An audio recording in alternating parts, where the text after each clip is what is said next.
va quitter le Gabon pour se diriger au Congo RDC et va oindre Né Mbianda-Ngunga, un prophète qui reçut un appel par l'ange appelé Manata Luti. Il va ramener le flambeau du réveil en RDC, préparant ainsi les terrains pour Simon Kimbangu.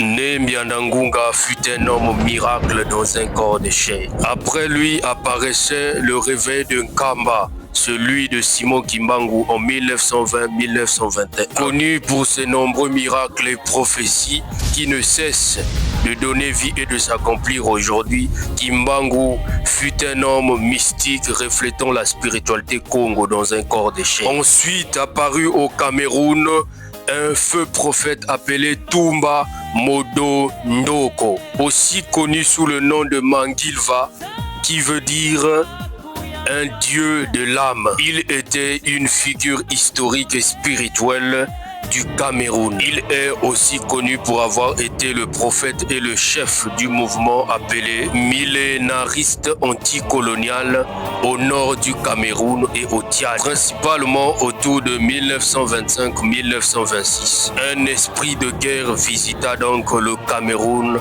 par son canal. Comme on le dit au Congo-Brazzaville, il fut un mamba de guerre. Après la RDC et le Cameroun, l'esprit descendit au Congo une fois, précisément au Kwilu, autrement dit au Congo-Brazzaville, précisément à Pointe-Noire. L'Esprit Congo apparut le 5 juin 1948 à Dolisie au prophète Simon Lassis-Zéphirin pour éveiller et ramener le mouvement Lassis. Lassis-Zéphirin fut un homme qui fit trembler les grands prêtres de l'Inde en son temps et son mouvement précipita l'indépendance. Au même moment, en Angola apparut un homme feu appelé Simao Ntoko, un prophète qui arrêta un avion en plein vol et fit pleurer le pape Jean XXIII en son temps. Par la suite, l'esprit retourna en RDC pour susciter le grand prêtre Congo appelé Né Mwanda Semi. Avant ces grands révolutionnaires Congo de l'Afrique centrale,